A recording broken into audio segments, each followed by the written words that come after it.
Bismillah. Assalamualaikum warahmatullahi wabarakatuh. Mga kapatid, tatalakayin ko ngayon ang Trinidad. What is Trinity? At anong ang foundation, ano ang mga logic nila, reasoning power, pagpapapatunay nga si Kristo ay nandoon na, wala pa ang sanlibutan. Wala pang sanlibutan, nandoon na si Kristo. At kasama daw niya ang Ama sa paglikha ng tao.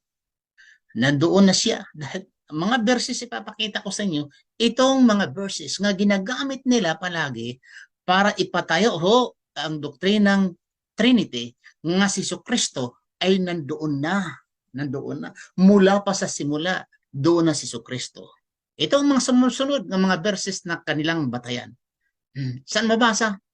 Saan mabasa? Ganito. So, John chapter 5 verse 19. Sinasabi dito, Jesus gave them this answer, very truly I say to you, I tell you, the Son can do nothing by himself. He can do only what he sees his Father doing. Because whatever the Father does, the Son also does. Kung ano daw ginagawa ng Ama, ginagawa din ng Anak. Dahil binigyan siya ng kapangyarihan. So binigyan siya ng kapangyarihan sa Ama, kung anong ginagawa ng Ama, ginagawa din ng Anak. Ano pa nga ang palusot nila? Ang unang palusot nila dito. Mabasa ito sa John chapter 1 verse 1 hanggang 3. Sinasabi dito, ito ang batayan nila, haligi nila sa kanilang Trinidad.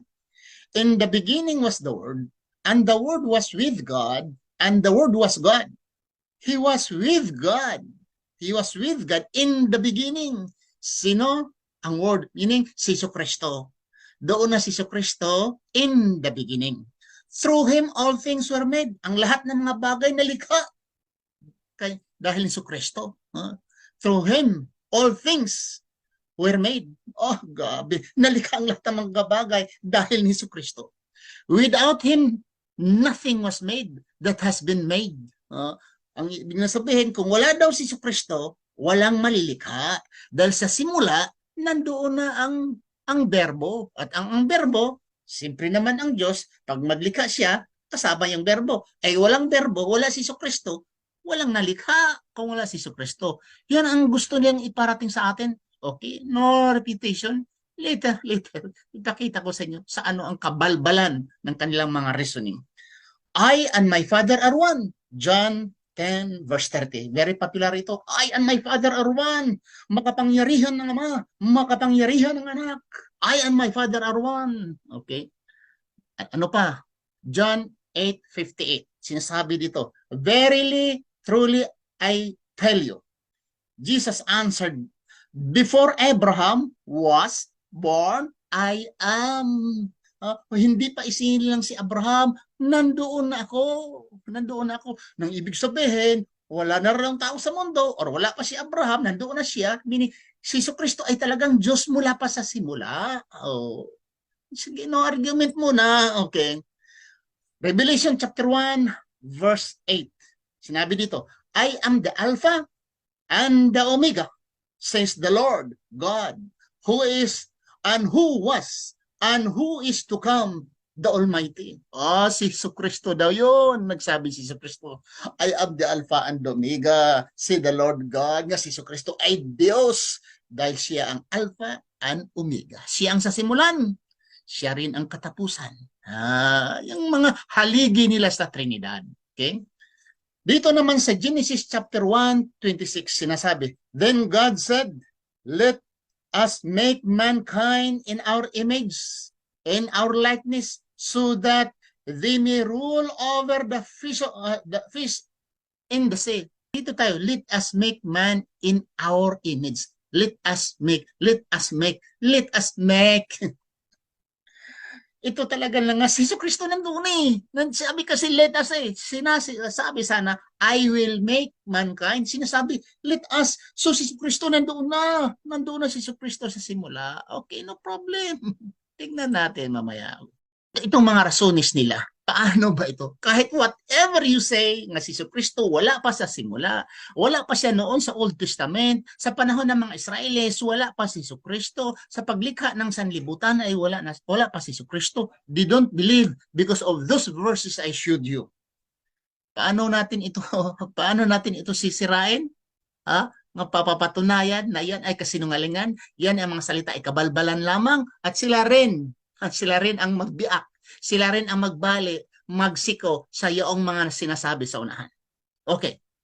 So granting si Kristo, na-establish na lang si Kristo ay talaga siya ang Diyos na tunay at nandoon siya sa simula. Okay, granting. So si Jesus pala, sabi ni Kristo, unang Samuel 15:3. Sinasabi ni Kristo, now go attack the Amalekites and totally destroy all that belongs to them. Do not spare them. Put to death men and women, children and infants, cattle, sheep, camel, and donkeys. Di ba? Si Kristo pala nag-utos patayin lahat ang mga babae at lalaki, mga kabataan, mga sanggol, mga bagong sinilang, patayin lahat. Si Kristo nag-utos. At pati ang mga baka, ang mga sheep, mga karnero, mga kamilyo, patayin, mga donkey, patayin lahat. Lahat. Si Kristo ho ang nag-utos nito. Okay? At si Kristo pa, dagdag pa ni Kristo, hindi natin I will not refute na hindi si Kristo. Okay, si Kristo. Okay. Numbers 31:17-18, sabi ni Kristo, so kill all the boys and all the women who had intercourse with a man. Only the young girls who are virgins may live. You may keep them for yourselves. Patayin lahat. Mga batang lalaki at mga batang babae, mga kababaihan, patayin lahat. At ang yung nakatikim ng lalaki, dapat patayin din. Pero wag niyong patayin ang mga young girls, batang babae who are virgin, yung mga virgin, pabayaan niyo sila. Pabayaan niyo sila. Huwag niyong patayin. Pabayaan niyo silang mabuhay. You keep them for yourselves. Para inyo itong sarili. Anong gawin nila? Yung mga batang maliit pa yung virgin, para pang toothbrush. For yourselves, gamitin lang pang toothbrush. Para, paano? Pang suklay sa buhok nila. Pang kutkot sa likod. For yourselves, sinabing virgins, this is very relative to sexual intercourse because there is a sexual connotation pag sabi mong virgins. What does it mean? What does it mean pag sabing virgin? It has relationship with sexual intercourse. Virgins. Okay? Grabe. Wala pang edad. Okay. Ano pa? Grabe naman, no? Dito sa Biblia, nagsisisi ang Diyos. Genesis chapter 6, verse 6-7. The Lord regretted that He had made human beings on earth, and his heart was deeply troubled. So the Lord said, I will wipe from the face of the earth the human race. Burahin ko ang mga tao dito sa mundo that I have created. And with them, the animals, at kasamahan ng mga animals, hayop, mga ibon, at lahat ng gumagapang creatures that move along the ground. For I regret that I had made them. Nagsisisi siya, ginawa niya ang mga hayop, ginawa niya ang mga insektos, ginawa niya ang tao, nagsisisi ang Diyos. Grabe si Kristo. Hindi talaga alam pala ni Kristo anong mangyayari. Nagsisisi siya, buburahin ni Kristo, pati na mga hayop, mga kaibigan. Ito nagpapatunay lamang nga palpak yung Trinity ninyo. Tingnan mo, pakinggan niyo mga kapatid. Kaya sinabi ko, ang nagpapatay sa mga hayop, insektos ay si Kristo. Ang hindi virgin, ang nagpapatay ay si Kristo. Ang nagpapatay sa hindi na mga virgin, pagwang mga tigok, si Kristo ang nag-utos nito. At buburahin ng tao buong sa mundo, dito sa buong tauhan sa mundo, buburahin ni Kristo. Tingnan mo, iwindang-windang nila. Iwindang-windang nila ang Trinity nila. At sasabihin nila, hindi si Kristo nagsabi noon, wala pa si Kristo doon. Nalimutan nila ang una nilang na-establish, ang foundation nila sa haligin nila, nga si Kristo ay nandoon pa, kasama ng Diyos sa paglikha sa sanlibutan. Ito, nagpapatunay kung totoo yung sinasabi ninyo, si Kristo lahat ng kabalbalan nga nandyan sa Biblia, si Kristo pala ang nag-utos. Huwag mong sabihin na walang pakialam si Kristo. Hugas kamay na kayo, ha? So huwag niyong bitawan yung foundation niyo. Nga si Kristo ay nandoon na siya in the beginning when God created, established the world. Maraming salamat sa inyong panonood. Subhanakallah Allahumma bihamdika asyhadu an la ilaha anta astaghfiruka wa atubu ilaik. Assalamu alaikum wa rahmatullahi wa barakatuh.